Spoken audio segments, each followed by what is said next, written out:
और दो रिपोर्टर्स हमारे साथ हैं, गाजियाबाद से फराह खान है और अलीगढ़ से संदीप पांडे। सीधा अलीगढ़ का रुख करते हैं। संदीप, अलीगढ़ में लोग किन मुद्दों का जिक्र कर रहे हैं? मुमकिन हो तो उनसे बात कीजिए, तस्वीरें दिखाइए। दोपहर का वक्त हो चुका है, क्या अब भी पोलिंग बूथ पर उत्साह नजर आ रहा है?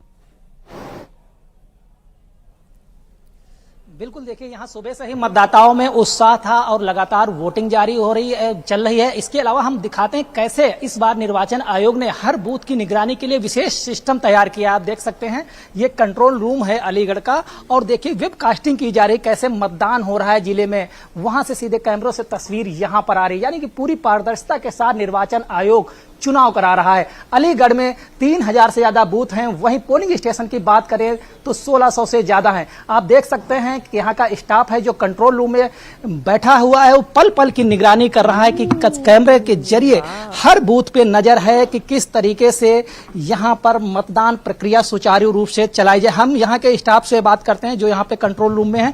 भाई साहब, क्या नाम है आपका? दीनदयाल वर्मा। कैसे काम कर रहा है, कैसे निगरानी कर रहे हैं कंट्रोल रूम में? कंट्रोल रूम में विधानसभा 22 ये 4 टीवी लगे हुए हैं और हर विधानसभा 50% पोलिंग स्टेशन को वेब कैमरा से कवर्ड किया गया है, जिसके लाइव टेलीकास्ट में देखे जा रहे हैं।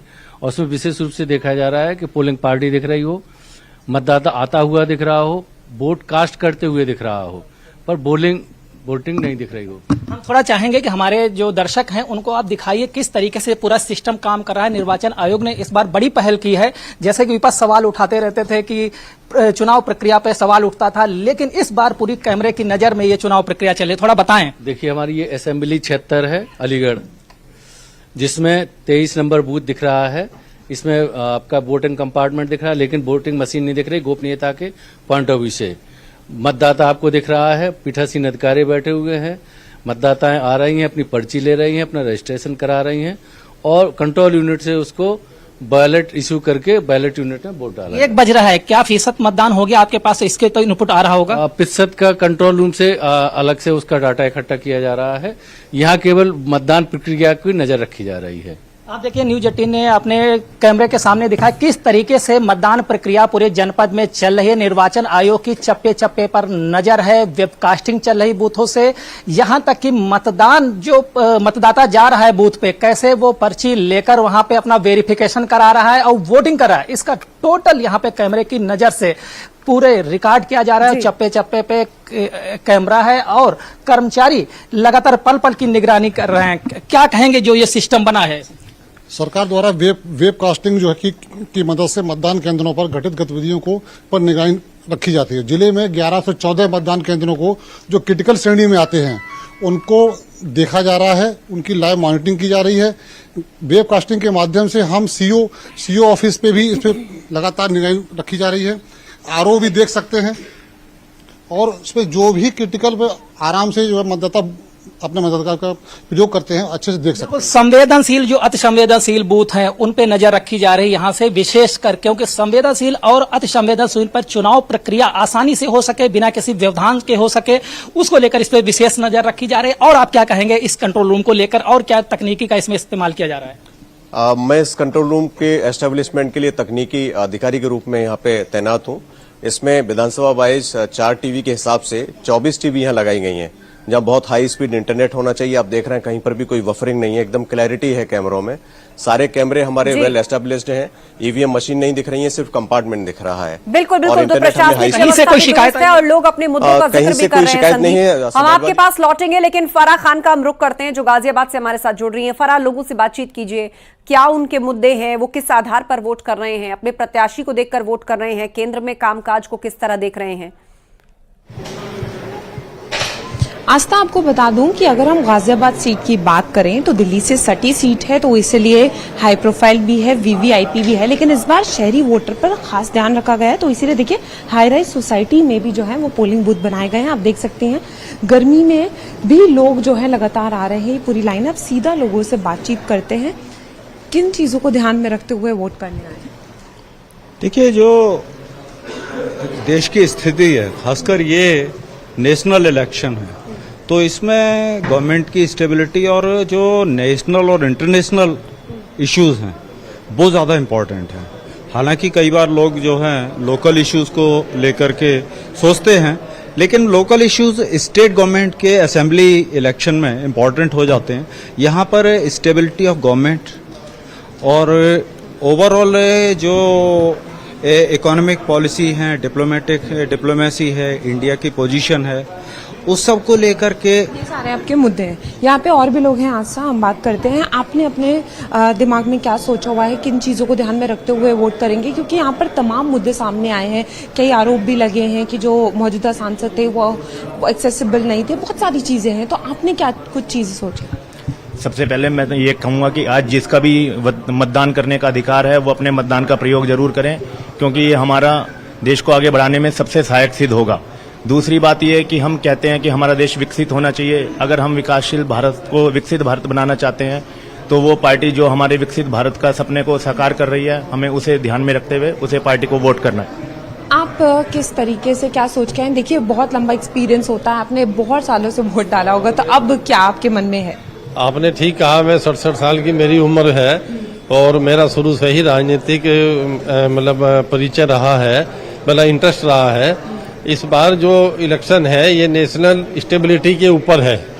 आप देखिए, अभी अमेरिका ने हमारे मामले में इंटरफेरेंस करने की कोशिश की कि आपके कॉलेज में नहीं हो रहा, मणिपुर में नहीं हो रहा, तो आज भारत की ये ताकत है कि उसको उल्टे जवाब दे दिया, उसको धमका दिया जैसे वो करता था। इससे पहले सब चुप। लोगों के लोकल मुद्दे भी बहुत हैं, अतिक्रमण पर, अवैध अतिक्रमण पर अगर हम बात करें, बहुत सारे, पार्किंग का एक इशू है, तमाम लोकल मुद्दे हैं, तो उन पर क्या कहें?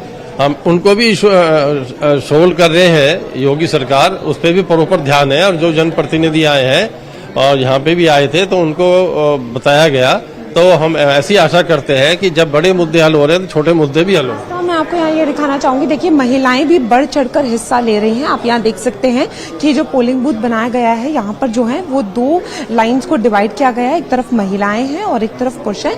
महिलाओं से भी बात करने की कोशिश करेंगे, किन चीजों को ध्यान रखते हुए वोट दे रही हैं? ये बच्चों, एक तो लेडीज की सेफ्टी सबसे ज्यादा है। विपक्ष ने बार बार जो है वो सेफ्टी के और उस पर, तो क्या सेफ महसूस करती है? हाँ, सेफ महसूस करते हैं। तो आप किन चीजों को ध्यान रखते हुए वोट दें? विकास के मुद्दे पर। आंटी जी, आप? विकास के मुद्दे। तो देखिए, आज सा लोगों में उत्साह है और यहाँ पर सबसे बड़ी चीज यही है कि पिछली बार जो वोट परसेंटेज देखा गया था, जो कमी देखी जा रही थी, उसी को देखते हुए इस बार पहली बार ऐसा हुआ है कि जो high rise 250 high rise societies हैं, वहां पर इस तरीके के इंतजाम किए गए हैं ताकि लोग जो है निकले, क्योंकि देखिए लॉन्ग वीकेंड भी है, छुट्टियों का टाइम भी है, तो ऐसे में। और बड़ी खबर हमें मिल रही है, अलीगढ़ में 35.33% वोटिंग हुई। 1 बजे तक का ये डेटा है। कुल वोटिंग 35.33% वोटिंग हुई है और अलीगढ़ में 35.33% वोटिंग की खबर है। 1 बजे तक का ये डेटा है। तो मतदान को लेकर ये खबर आई है सामने और एक एक करके बाकी लोकसभा सीटों का भी हाल हम आपको आगे बताएंगे। गेस्ट पैनल हमारे साथ जुड़ रहा है। हरीशचंद्र श्रीवास्तव जी, बीजेपी प्रवक्ता, नेहा यादव, समाजवादी पार्टी की प्रवक्ता, अरविंद जयतिलक, राजनीतिक विश्लेषक हमारे बीच में है। सबसे पहले हरीशचंद्र जी, आपका रिएक्शन अभी तक के मतदान को लेकर?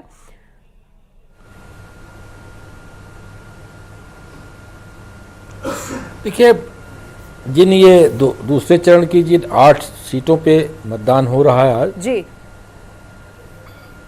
गर्मी के लिहाज से अगर देखा जाए तो जो वोटिंग परसेंटेज है वो संतोषजनक ही कहा जाएगा, क्योंकि 6 बजे तक वोटिंग 7 बजे तक होगी, तो 35% तक 1 बजे तक वोटिंग है। तो ये मुझे लगता है कि 60% से ऊपर 65 तक जा सकती है कम से कम।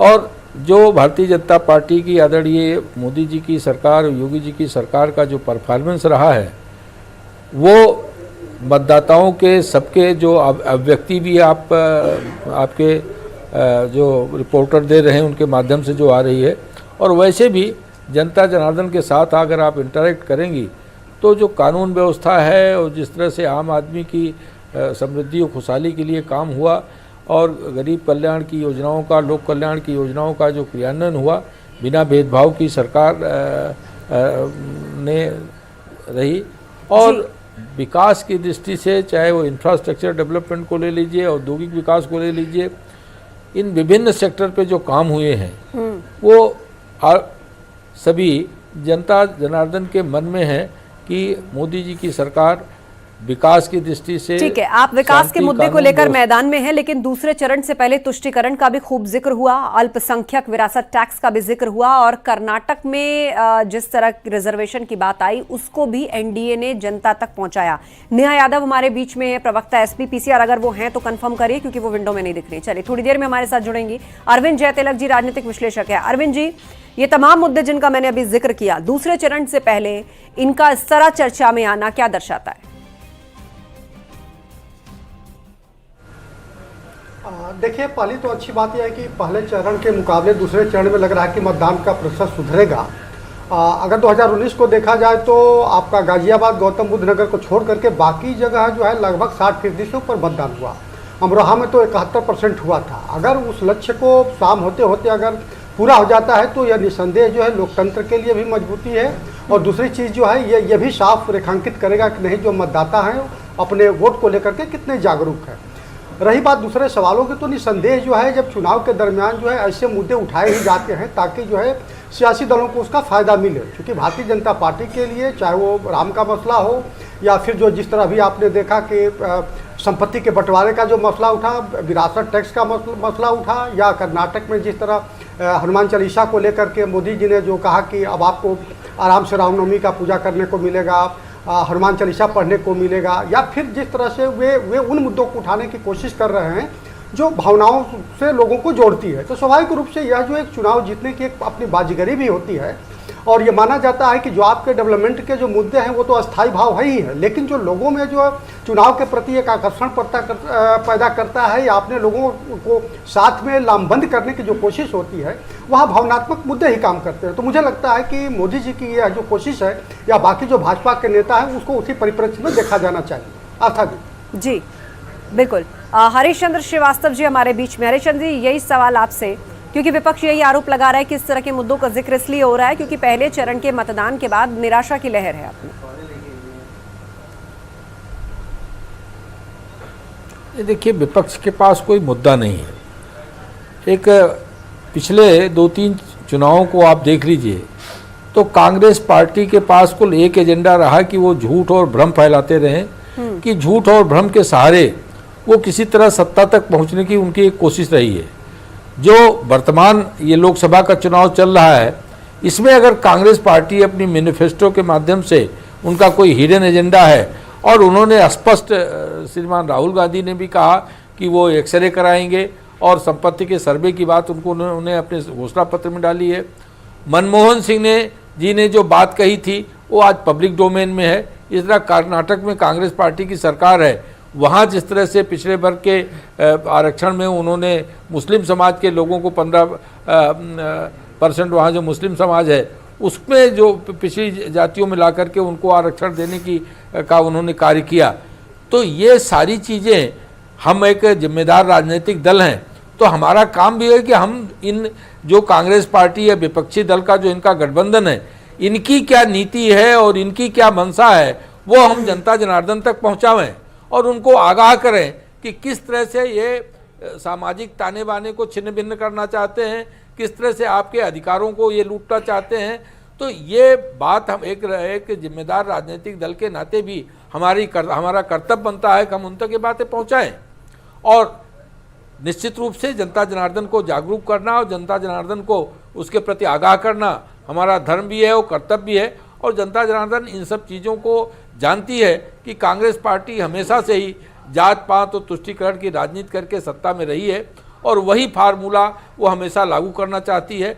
जबकि भारतीय जनता पार्टी का यशस्वी नेतृत्व पॉलिटिक्स ऑफ परफॉर्मेंस को लेकर के चल रहा है, और जो जनता जनार्दन से उन्होंने वादा किया उसको पूरा करने का काम कर रहे हैं।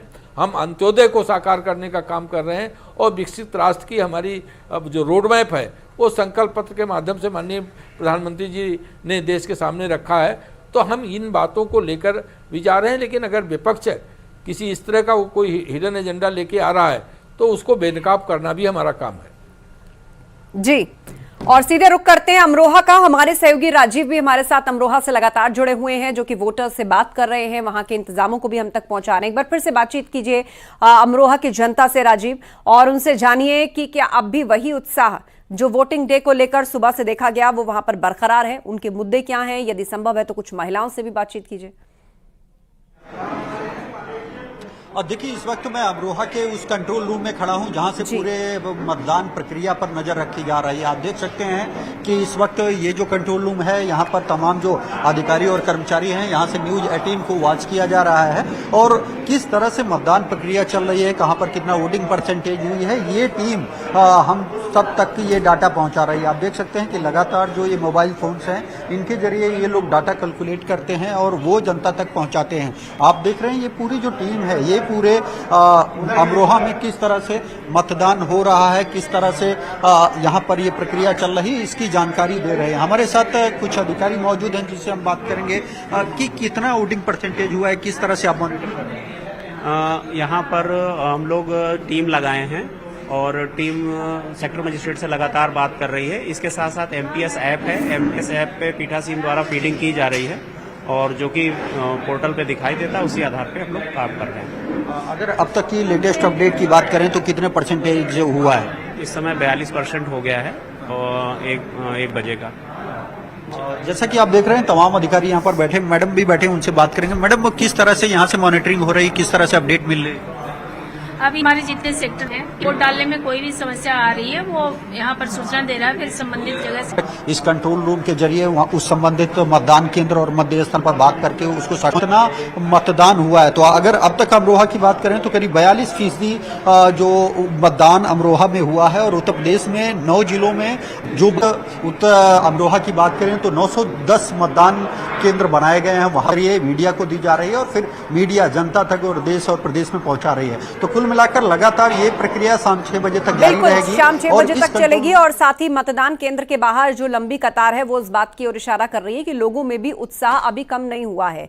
भले ही दोपहर का वक्त हो लेकिन लोग कतारों में लग करके वोट देने के लिए पहुंच रहे हैं और असल मतदान प्रतिशत जब आएगा तब इस बात का फाइनल आकलन किया जाएगा कि क्या पहले फेज के बाद ये वोटिंग और बढ़ती है, जनता कितना उत्साह दिखाती है। लेकिन अपील यही टीवी के माध्यम से भी अपने घरों से निकले, अपने मताधिकार का वोट करें और सही सरकार चुनें। एक छोटा सा ब्रेक, जल्द लौटेंगे।